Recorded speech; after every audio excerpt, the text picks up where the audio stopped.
ಯಾರನ್ನ ಕೇಳ್ತಿದ್ಯಾ ನಿನ್ನ ಯೋಗ್ಯತೆ ಏನು ಅಂತ? ನಿನ್ನ ರಿಜೆಕ್ಟ್ ಮಾಡಿದವರನ್ನ, ಇಲ್ಲ ನಿನ್ನ ಪರಿಸ್ಥಿತಿಯನ್ನ, ಇಲ್ಲ ನಿನ್ನ ಅಕೌಂಟ್ನಲ್ಲಿರೋ ದುಡ್ಡನ್ನ? ನಿಲ್ಲಿಸು, ಮೊದಲು ನಿಲ್ಲಿಸು.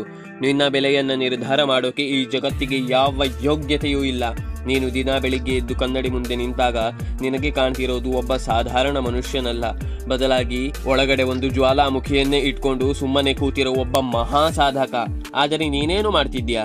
ನನ್ನ ಕೈಲಿ ಆಗಲ್ಲ, ನನ್ನ ಹತ್ರ ಬ್ಯಾಕ್ಗ್ರೌಂಡ್ ಇಲ್ಲ ಅಂತ ನೆಪ ಹೇಳ್ಕೊಂಡು ನಿನ್ನ ದಿನಗಳನ್ನ ವೇಸ್ಟ್ ಮಾಡ್ತಿದ್ದೀಯಾ. ನೆನಪಿಟ್ಕೋ, ಇವತ್ತು ನೀನು ಮಾಡ್ತಿರೋ ಪ್ರತಿಯೊಂದು ತಪ್ಪು ನಿರ್ಧಾರವೂ ಕೂಡ ನಿನ್ನ ಭವಿಷ್ಯಕ್ಕೆ ನೀನೇ ಇಡ್ತಿರೋ ಕೊಡಲಿಪೆಟ್ಟು. ನಿನ್ನ ಕೆಲಸದ ಮೇಲೆ ಮಾತ್ರ ನೀನು ಫೋಕಸ್ ಮಾಡು. ಬೇರೆಯವರು ಕೊಟ್ಟ ಒಂದೊಂದು ಅವಮಾನದ ಮಾತುಗಳು ನಿನ್ನ ಮೆದುಳಿನಲ್ಲಿ ಬೆಂಕಿಯಂತೆ ಉರಿಯುತ್ತಿರಬೇಕು. ಆ ಬೆಂಕಿಯನ್ನು ನೀನು ನಿನ್ನ ಬೆಳವಣಿಗೆಗೆ ಇಂಧನವನ್ನಾಗಿ ಬಳಸು. ಬೆವರು ಹರಿಸು. ರಾತ್ರಿ ಇಡೀ ನಿದ್ದೆ ಬಿಟ್ಟು ಕಷ್ಟಪಡು. ಇಡೀ ಪ್ರಪಂಚ ಸೋಷಿಯಲ್ ಮೀಡಿಯಾದಲ್ಲಿ ರೀಲ್ಸ್ ನೋಡ್ತಾ ಟೈಮ್ ವೇಸ್ಟ್ ಮಾಡ್ತಾ ಇರುವಾಗ ನೀನು ನಿನ್ನ ಸಾಮ್ರಾಜ್ಯ ಕಟ್ಟೋಕೆ ಇಟ್ಟಿಗೆ ರೆಡಿ ಮಾಡ್ತಾ ಇರಬೇಕು. ಸೂರ್ಯ ಮೂಡೋಕು ಮುನ್ನ ನೀನು ಎದ್ದು ನಿಲ್ಲಬೇಕು. ನಿನ್ನ ಪರಿಶ್ರಮದ ಸೌಂಡ್ ಎಷ್ಟು ಸೈಲೆಂಟ್ ಆಗಿರಬೇಕೆಂದರೆ ಪಕ್ಕದಲ್ಲಿರೋನಿಗೂ ಗೊತ್ತಾಗಬಾರದು ನೀನು ಏನು ಮಾಡ್ತಾ ಇದ್ದೀಯಾ ಅಂತ. ಕಾಗೆಗಳು ಹದ್ದಿನ ಬೆನ್ನ ಮೇಲೆ ಕೂತು ಅದಕ್ಕೆ ತೊಂದರೆ ಕೊಡೋಕೆ ಟ್ರೈ ಮಾಡ್ತವೆ, ಆದರೆ ಹದ್ದು ಕಾಗೆಗಳ ಜೊತೆಗೆ ಜಗಳಕ್ಕೆ ಹೋಗೋಲ್ಲ. ಬದಲಾಗಿ ಅದು ತನ್ನ ರೆಕ್ಕೆಗಳನ್ನ ಬಿಚ್ಚಿ ಆಕಾಶದ ಎತ್ತರಕ್ಕೆ ಹಾರೋಕೆ ಶುರು ಮಾಡುತ್ತೆ.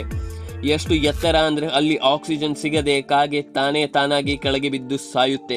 ನಿನ್ನ ಲೈಫ್ನಲ್ಲೂ ಅಷ್ಟೇ, ಕಾಲು ಎಳೆಯೋರು, ಹೀಯಾಳಿಸೋರು 100 ಜನ ಇರ್ತಾರೆ, ಆದರೆ ಅವರ ಜೊತೆ ವಾದ ಮಾಡಿ ನಿನ್ನ ಎನರ್ಜಿ ವೇಸ್ಟ್ ಮಾಡಬೇಡ.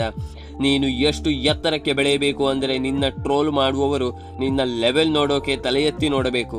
ನಿನಗೆ ಯಾರು ಸಪೋರ್ಟ್ ಇಲ್ವಾ? ಒಳ್ಳೇದಾಯ್ತು, ನಿನ್ನ ಹಾದಿಯಲ್ಲಿ ನೀನೇ ರಾಜ, ನೀನೇ ಸೈನ್ಯ. ಗೆದ್ದ ಮೇಲೆ ಯಾರಿಗೂ ಥ್ಯಾಂಕ್ಸ್ ಹೇಳೋ ಅವಶ್ಯಕತೆ ಇಲ್ಲ. ನಿನ್ನ ಛಲದ ಮುಂದೆ ಎಂತ ಕಷ್ಟ ಬಂದರೂ ಮಂಡಿಯೂರಿ ನಿಲ್ಲಬೇಕು. ನಿನ್ನ ರಕ್ತದಲ್ಲಿ ಸೋಲು ಅನ್ನೋ ಪದವೇ ಇರಬಾರದು. ಈಗ ಹೇಳು, ನೀನು ಇತಿಹಾಸದ ಪುಟಗಳಲ್ಲಿ ಕೇವಲ ಒಂದು ಸಾಲಾಗಿ ಉಳ್ಕೊಳ್ತೀಯಾ ಅಥವಾ ಇಡೀ ಇತಿಹಾಸವನ್ನೇ ನಿನ್ನ ಹೆಸರಿಗೆ ಬರೆದುಕೊಳ್ತೀಯಾ? ಸಮಯ ಕೈಮೀರಿ ಹೋಗ್ತಾ ಇದೆ. ಈಗಲೇ ಎದ್ದು ನಿಲ್ಲು. ಇವತ್ತೇ ನಿನ್ನ ಹೊಸ ವರ್ಷನ್ ಆರಂಭ. ನಿನ್ನ ದಾರಿಯಲ್ಲಿ ಏನೇ ಅಡ್ಡಿ ಬರಲಿ ಅದನ್ನು ಧೂಳಿಪಟ ಮಾಡಿ ಮುನ್ನಡೆ. ನಿನ್ನ ಸಕ್ಸಸ್ ಸ್ಟೋರಿ ಇಡೀ ಜಗತ್ತಿಗೆ ಪ್ರೇರಣೆ ಆಗಬೇಕು. ಯಾರಿಗೂ ಹೆದರಬೇಡ, ಯಾವುದಕ್ಕೂ ತಲೆಬಾಗಬೇಡ, ಮುನ್ನುಗ್ಗು. ಇಡೀ ಜಗತ್ತು ಮತ್ತು ಗೆಲುವು ಕೇವಲ ನಿನಗಾಗಿ ಕಾಯ್ತಿದೆ. ಹೌದು ತಾನೆ?